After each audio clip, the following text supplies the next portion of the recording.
नमस्कार मित्रांनो, माझ्या शेळके वकील चॅनलमध्ये तुमचं सहर्ष स्वागत आहे. मित्रांनो, आजचा विषय थोडासा आपण अशा पद्धतीनं घेतलेला आहे की हे जे आयुष्य आहे त्यामध्ये काही गोष्टी एकदाच येतात, परत फिरून फिरून पुन्हा येऊ शकत नाहीत आणि काही गोष्टी पुन्हा पुन्हा येतात, पुन्हा पुन्हा जातात. तर नेमक्या अशा पद्धतीनं ह्या जीवनाचा प्रवास करत असताना फार महत्त्वाची गोष्ट जीवनामध्ये कुठली असेल तर मित्रांनो, तुमची जी वेळ आहे ती वेळ कधीही जीवनामध्ये परत पुन्हा फिरून येत नसते. त्यामुळं वेळेचा कदर करणं फार महत्त्वाचं आहे. कारण एकदा वेळ आणि माणूस निघून गेला की परत त्याचं आयुष्यात परत येणं होत नसतं. जीवनामध्ये अनेक वेळा आपण बघतो की पैसे येतात जातात. आपल्याकडं कितीतरी पैसे आलेत आणि कितीतरी पैसे गेलेत आणि जितकं आपल्याकडं साठवायचं होतं किंवा साठायचं होतं तेवढाच पैसा आपल्याकडं साठून राहिला.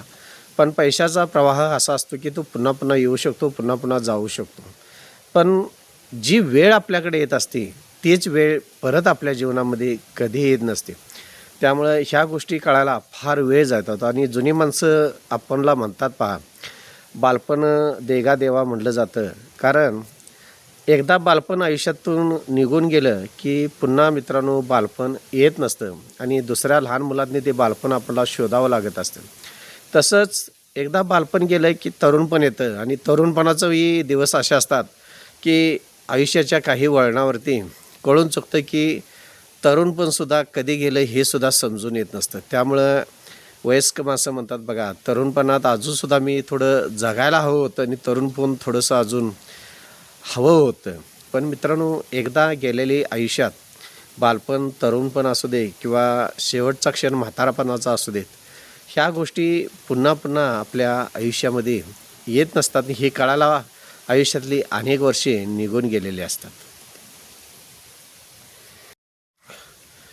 दुसऱ्या आयुष्यात फार महत्त्वाची गोष्ट आपण पाहिली तर मित्रांनो, माणसाला सुखी, समाधानी आणि समृद्धी राहायचं असेल तर खऱ्या अर्थानं बघायला गेलं तर माणसाकडे करोड रुपये पाहिजेत असं काहीही गरज नसते मित्रांनो. पैसा आहेच म्हणजे तुम्हाला फार सुखी राहता येतं असं काही नाही. थोडंसं जरी पैसे असेल आणि संध्याकाळी तुम्ही जी काही तुमची कुटुंब फॅमिली एकत्र आहेत ते एकत्र फॅमिली जर गप्पा गोष्टी जर मारत असाल आणि एकत्र तुम्ही जेवण करत असाल तर ह्याच्यासारखं सुख मित्रांनो तुमच्या आयुष्यात दुसरं कोणतंही नाही. कारण लोकांना वाटत असतं की करोड रुपये आपल्याकडे असल्यानंतर मला सुख मिळेल. मित्रांनो, सुखाची व्याख्या असा आहे की जितकं तुम्ही त्याच्या पाठी लागाल तितकं ते पुढं पळत असतं. त्यामुळं पैसे आहेत म्हणून सुखी राहता येत नाही, तर जे आहे त्यामध्ये कसं सुखी राहता येईल ह्याचं गणित वेगळं असतं मित्रांनो. त्यामुळं आयुष्यामध्ये फार महत्त्वाची गोष्ट आहे, पैशाबरोबर आपण आपलं सुख कशामध्ये शोधतो हे गरजेचं आहे मित्रांनो. आम्ही लहान असताना वाटायचं की जी मोठी माणसं असतात खरोखर वयानं मोठी झालीत आणि जबाबदारी स्वीकारली असं आम्हाला लहान असताना वाटायचं. पण आता मित्रांनो, आपण मोठं झालो आहे, थोडंसं वाटतं की वयानं मोठं झालं म्हणजे जबाबदारी आली असं होत नाही मित्रांनो. कारण वयानं अनेक जण मोठी होत असतात, पण ज्यावेळी त्या व्यक्तीवर जबाबदारी पडत असते, मग वयानं थोडं जरी लहान असेल तर चालेल, पण एकदा जर जबाबदारी पडली, मग ते संसार असू दे, व्यवसायाशी असू दे, कोणतीही सामाजिक जबाबदारी असू दे, कोणत्याही प्रकारची तुमची जबाबदारी जर तुमच्यावर पडली तर खऱ्या अर्थानं माणूस हा जबाबदारीनं मोठा झालेला असतो. वयानं फक्त मोठा झाला म्हणजे मोठा झाला नाही, तर जबाबदारीनंसुद्धा माणूस ज्यावेळी मोठा होतो त्यावेळी खरं जीवन कसं असतं हे समजून येत असतं. मित्रांनो, आयुष्यामध्ये फार महत्त्वाची गोष्ट कुठली असेल तर ह्या जबाबदाऱ्या पूर्णपणे झेलत किंवा त्या जबाबदाऱ्या पाळत आयुष्यामध्ये चालत राहणं फार गरजेचं असतं. आणि काय होतं, ज्यावेळी एखाद्या व्यक्तीवर जबाबदारी नसते किंवा एखादी व्यक्ती एखाद्याला काही अडीअडचणी निर्माण झाल्या की त्यामध्ये माणूस गोंधळतो, भिवून जातो, अडीअडचणीमध्ये कमकुवत होतो. तर अशावेळी जी व्यक्ती धाडसानं वागत असते त्या येणाऱ्या गोष्टीचा स्वागत करत असते किंवा अडीअडचणींना सामोरे जात असते आणि जे काही संघर्ष करावा लागेल तो संघर्ष करण्याचा ती व्यक्ती प्रयत्न करत असते. त्यावेळी ती व्यक्ती खऱ्या अर्थानं जबाबदार व्यक्ती झालेली असते आणि मनातून ती सुद्धा स्ट्रॉंग झालेली असते. आणि जी व्यक्ती अशा गोष्टींना गोंधळते, दडपण घेते, भीती निर्माण करून घेते, ती व्यक्ती फक्त वयानं मोठी झालेली असते. त्यामुळं ह्या जीवनामध्ये फार महत्त्वाची गोष्ट आहे की जबाबदारी स्वीकारणं फार गरजेचं आहे मित्रांनो.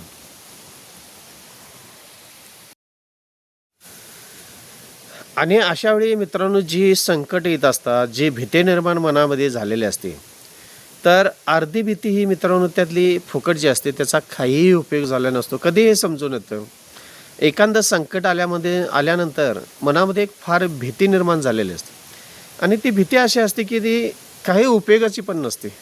आणि ज्यावेळी आपण त्या भीतीला सामोरे जाण्याचा प्रयत्न करतो त्यावेळी निम्मी भीती काही उपयोगाची पण नसते आणि ज्यावेळी आपण सामोरं जातो त्यावेळी ती भीती पूर्णपणे संपलेली असते. त्यामुळं कोणत्याही गोष्टीमध्ये विनाकारण मनामध्ये भीती बाळगण्याची काहीही गरज नाही मित्रांनो. ज्या पद्धतीनं आयुष्यामध्ये अनेक संकटाला आपण तोंड देत आलेलो असतो, त्याच पद्धतीनं काही या भीती फक्त भीती दावण्यासाठी आपल्या आयुष्यामध्ये येत असतात आणि त्याला आपण निम्म भिवून गेलेलो असतो. तर अजिबात भिवून जाता कामा नये. जे काय संकट येतील, जे काय संघर्ष निर्माण करायचा असेल तो मित्रांनो आपण आपल्या आयुष्यात केलाच पाहिजे. कारण काय होत असतं तर मित्रांनो, आयुष्य हे भीती धावण्यासाठी येत असतं किंवा आयुष्यामध्ये अनेक गोष्टी या भीती धावण्यासाठी येत असतात. आणि या भीतीपासून मित्रांनो कधीही पळून जायचं नसतं आणि जे काय निर्माण करायचं असतं ते स्वीकारायचं असतं, त्यानंतरच ते निर्माण होत असतं. आयुष्यामध्ये जर भीती वाटत आहे म्हणून जर आपण पळून गेलो, जे काय आहे जर आपण स्वीकारलं, तर खऱ्या अर्थानं त्या संकटाला आपण मित्रांनो तोंड देण्याचा प्रयत्न करत असतो. खऱ्या अर्थानं जर पाहिलंसा मित्रांनो, आपण सातत्यानं म्हणत असतो हे करू, ते करू, अशा पद्धतीनं करू. तर मित्रांनो ज्यावेळी तुमच्या मनामध्ये भीती वाटत असते त्यावेळी काहीही करायची काहीही गरज नसतं. ते ऑटोमॅटिक तुमच्या कृतीतून, तुमच्या कौशल्यातून आणि आलेल्या अनुभवातून ते आपोआप मित्रांनो घडून जात असतं. त्यानंतर महत्त्वाचा मुद्दा कुठला असेल तर मित्रांनो, आपण योग्य वेळेची वाट पाहत बसलेलो असतो. आणि जीवनात खऱ्या अर्थानं जर आपण पाहायला गेलो तर योग्य वेळ अशी कोणतीही नसते. जे काही तुम्ही कर्म करत असताय त्या घटकेला ते कर्म होत असतं. माझ्याकडे पैसे नाहीत, मला वेळ नाही, मला चार चौघं काय म्हणतील, अशी जर कारणं सांगत असाल तर आयुष्यभर तुम्ही कारणं सांगणारी व्यक्ती बनाल. ज्यावेळी तुम्ही उठणार आणि ज्यावेळी ते काम करणार ना, मग त्यामध्ये अमावस्या काय, पौर्णिमा काय, सुख काय, दुःख काय आणि चांगली टायमिंग आणि वाईट टायमिंग असं काहीही जीवनामध्ये नसतं मित्रांनो. तुमच्या मनामध्ये जी काही शंका निर्माण झालेल्या असेल त्या शंकेप्रमाणे तुम्ही चालण्याचा जर प्रयत्न केला, तुम्ही चांगली टायमिंग आहे म्हटलं आयुष्यात तुमची कायमची चांगली टायमिंग असणार. तुम्ही वाईट टायमिंग आहे नंतर बघूया म्हटलं तर आयुष्यात ती गोष्ट वाईटच असणार आहे, नंतरच होणार आहे आणि ते होणार पण नाही आहे कदाचित. तुम्ही ज्यावेळी मनात पावित्र्यता निर्माण करून घेताय त्यावेळी खऱ्या अर्थानं ते होणारं कामसुद्धा हे पावित्र्यानं होणार. ज्यावेळी मनामध्ये शंका घेऊन जर ते काम करत असाल तर मनामध्ये शंका हे त्या पद्धतीनं ते मित्रांनो काम होत असतं. त्यामुळं कधीही अशा गोष्टींचा तुम्ही विचार करण्याचा प्रयत्न करू नका. जीवन हे इतकं सुंदर आहे, तुम्ही जर ते अवघड आहे म्हटलासा तर जीवन हे खरोखर तुम्हाला अवघडच असणार आहे. आणि जीवन खरोखर सुंदर आहे आणि ते छानपैकी जगता येते जर तुम्ही म्हटलासा तर मित्रांनो प्रयत्न करून बघा. जीवन हे खरोखर सुंदर आहे. अडीअडचणीवर आपण मात करून संघर्ष करून आतापर्यंत इतक्या वयामध्ये आपण त्याच्यावर मात करून इथंपर्यंत आलो आहे, तर इथून पुढं चालायला सुद्धा फारसं अवघड नाही. त्यामुळं मित्रांनो सुंदर जीवन हे जगत असणार एकच विचार करायचा की जीवनामध्ये येणारी सुख दुःख जे काय असतील ते समान असतात. त्यामुळं जीवन हे सुंदर आहे आणि आयुष्य हे सुंदर आहे. आयुष्य हे सुंदर पद्धतीनंच आपल्याला जगता आलं पाहिजे. धन्यवाद मित्रांनो.